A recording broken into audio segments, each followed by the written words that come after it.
It's real. It's real. You know the deal. You know the deal. Come on. Hey, it's Shanté. And I'm Natalie, and welcome to What's the Deal, a podcast powered by The Norfus Firm. At The Norfus Firm, we solve people problems. We have the great pleasure of working with employers all around the world on HR and DEI issues. So we're in this like reflection mode, right? Yeah. Recapping the recaps. Because we're at the end of the year and we're like, wow. What did we do this year? It's a blur, but we did a lot. We got a bunch of podcasts out. I know that part is definitely out in the world. A lot. Yeah, I see she scroll. Her finger right now is scrolling. Still scrolling, guys. All right. So what we wanted to do is call out a few of our favorite moments in 2023 on What's the Deal. And I'll go first. So we did like a lovely allyship series where we had guests that were from very different backgrounds. Because I was like, why do allies often choose for people what they need?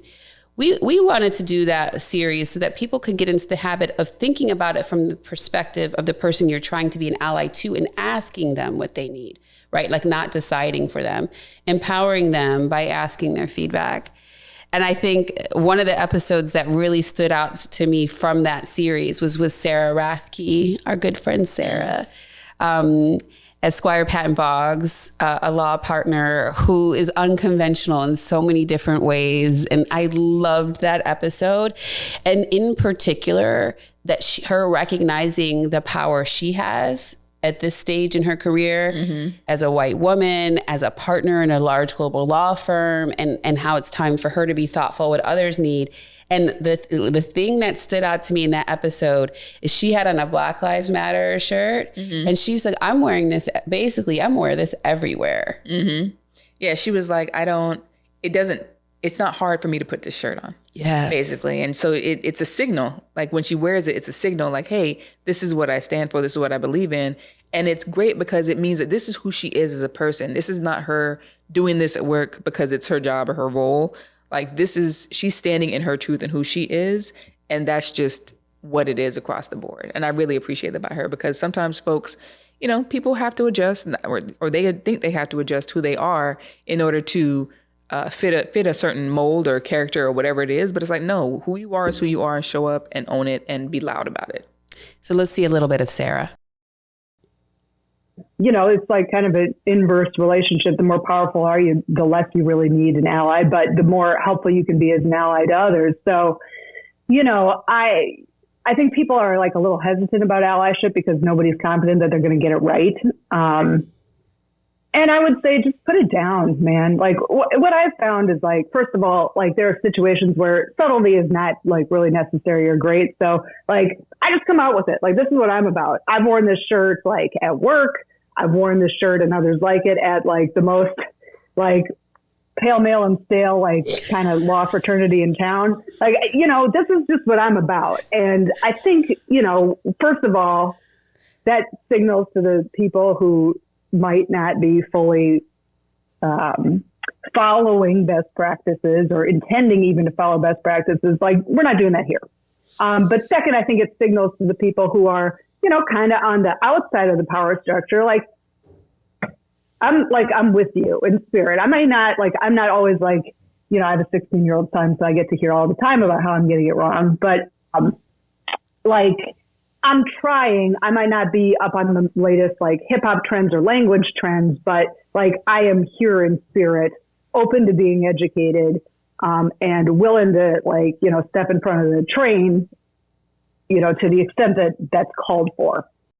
All right. So what was one of your favorites? So I really enjoyed, we did that series with Charlene, our good friend Charlene Brown of Brown and Howlett.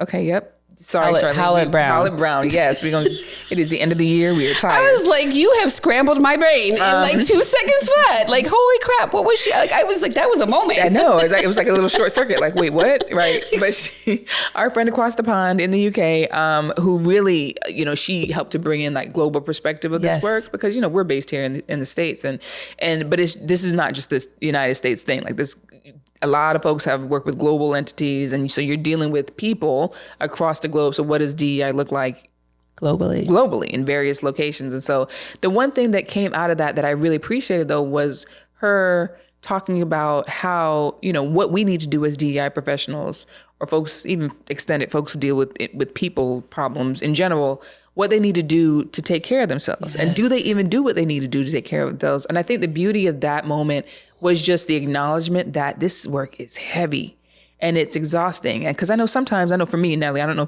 if you experience this, but sometimes I'm just like, why am I worn out? We joke because it's like, we don't work a traditional 40-hour work week.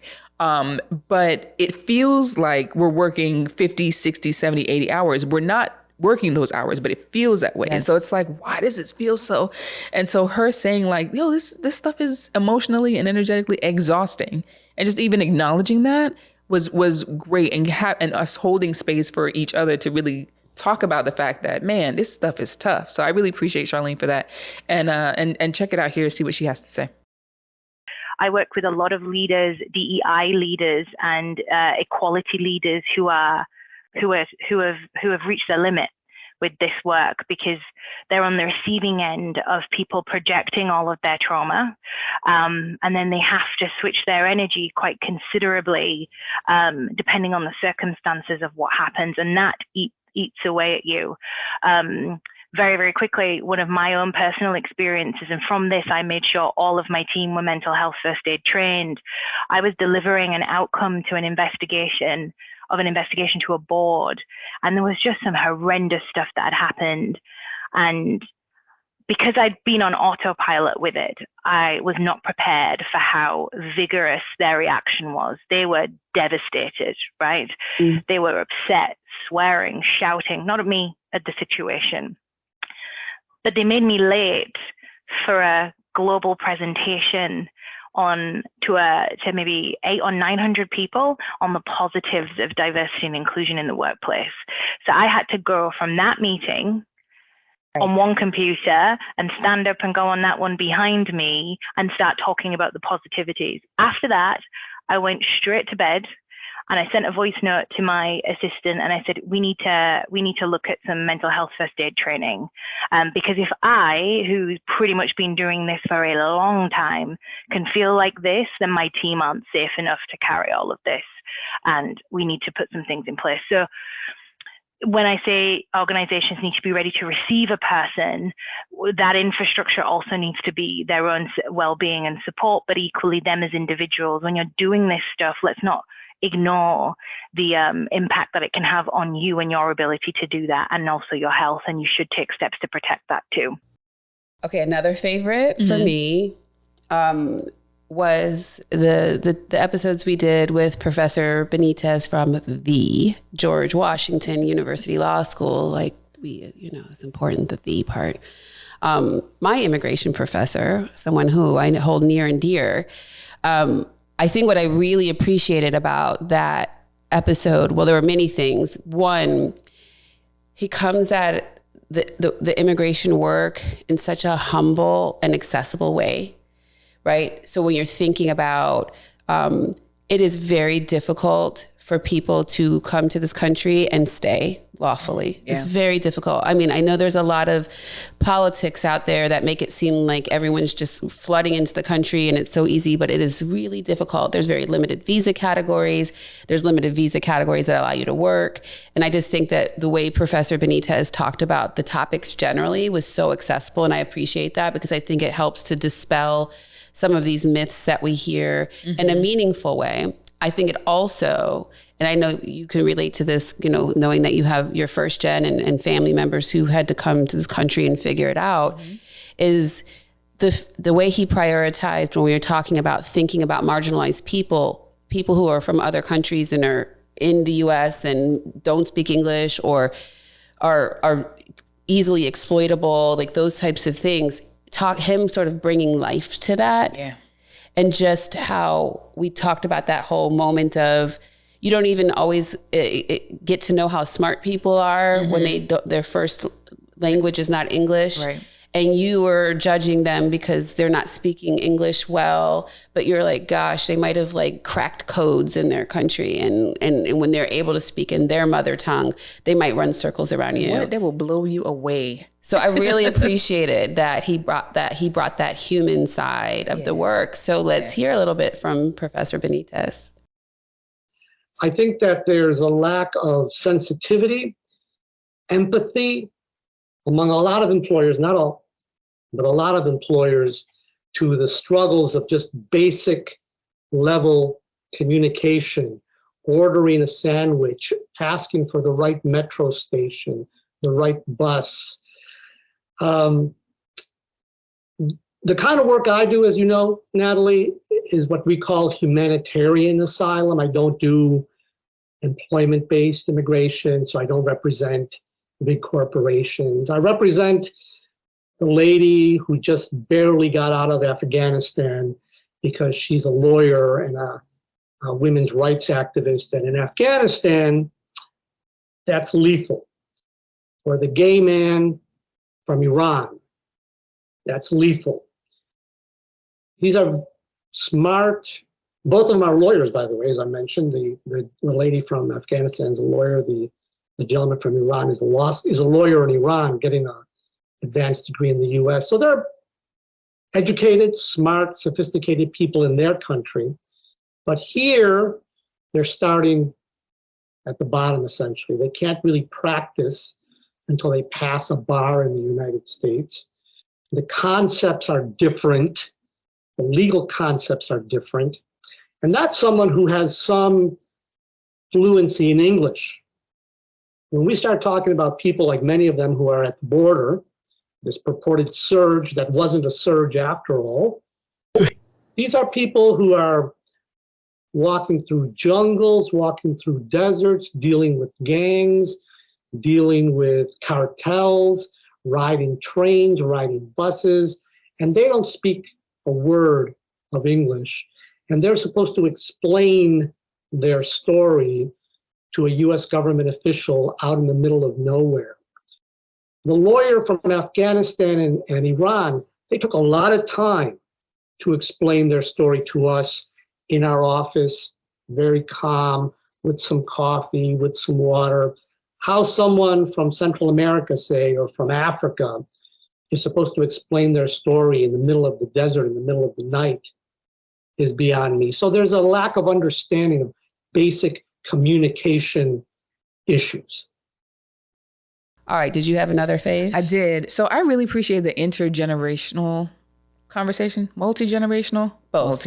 Yep, all of it. Inter and multi. Those things. I appreciated that conversation with Professor Tiffany Atkins because it is such, it's like one of the main things that we're dealing with, that we dealt with in the year. I think it's going to continue that we're going to continue to see come up, is how do we relate to one another across generational lines? And, this idea that people's experiences within their generation impact how they show up at work. Mm-hmm. And so, I really appreciated her talking about how, Gen Z, I think it was Gen Z, yes. They don't relate to the American dream or just concept of work as we've been doing it for forever in this country the same way, because their experiences growing up are so different that it's like, this is not even a real thing. They've seen people work, their parents or their grandparents work forever, and then they get to, something happens and it's all blown up and they don't have the housing savings. Crisis, they don't have anything. Crypto, everything, all these things I don't know, all these things that happened, 9/11, right, the housing crisis, everything. Maybe not 9/11, maybe. Gosh, we old. We were just kind of like on a roll. What year you're like, I don't even know when they were born, honestly. Yeah, but the point being is that when she made that comment of Gen Z doesn't believe in the American dream the way we did because they saw, and you're like, oh my God, that was such a mind-opening moment, because I was like, I didn't even think about it from that perspective. Because why would they? Why would they? It's not real. It's not real. Because at least other generations, you could kind of maybe latch onto something and see an example of it. And your house grew in money. It's your house real for them. Yes. So they're like, forget it, throw it away. We're gonna do us, right? And we're gonna do it the way we want to do it. So I really appreciate that framing there. So let's hear from Professor Atkins. What's also interesting is that from a Gen Z perspective, they have seen what you talked about, this American dream, that if I work hard, I'll make all this money. They saw that fail, right? So during the Great Recession, they saw their hardworking parents lose it all. People who had worked 80-hour weeks go from having a fat bank account to being in a foreclosure. And so for them, that American dream does not exist. What the data also shows is that younger people are moving away from, so when we look in the higher ed space, they're moving away from majors like philosophy. Like I was a philosophy pre-major, right? They're moving away from these philosophical sort of majors. They want concrete. They want something where show me a pattern or practice where I know day one, I will have skills that will make me money. And they can't be faulted for that because, again, their experience has been the Great Recession. Then they saw Donald Trump. Like they've just seen a lot of things happen that causes a little bit of distrust with how older people saw the world, which is work hard, pay your taxes, you'll do fine, right? Young people are like, well, my mama worked hard and she lost everything, so I'm going to work smart. It's not hard, it's smart. And that could be becoming an influencer. When I go to law schools and I say, you know, you're creating law schools and trying to force students into these law schools, those students know they can go on TikTok and make $1 million. They don't have to come to our schools. So why are we trying to force them into a mold that doesn't exist? They will go and make 5 million on TikTok and do their lives the way they want. So there's a space for understanding of like the world that the boomers grew up in doesn't really exist, and they can't be faulted for that, but nor can Gen Z. We really have to have space for everyone's experience and opportunities to see where we can learn from each other and push the organization forward. All right, y'all. Thank you for riding with us this year. Yeah, we really appreciate the support. It's awesome. Yeah, we're going to keep going. We're going to keep going. We got more content coming next year. We want to really know what you all would love for us to cover. What are you seeing in your workplaces? What are you seeing that you really would love us to kind of shine a light on? If anyone wants to give us some feedback, wants to give us some comments, some love, we'll take it all. Share some energy with us. Leave us whatever you want to leave us. Comments on Spotify, Apple, YouTube, Instagram, TikTok. We're everywhere. What's in these the deal? streets, as she says. We are. I feel like that's my tagline. It is your tagline. But hit us up, and we are happy and always honored to be with you. And we really thank you for the love and support this year. And we'll see you in 2024. Yeah, that's what that is. See you soon. Here it is. Diversity, equity, inclusion, and leadership. That's the deal when you know what you're dealing with.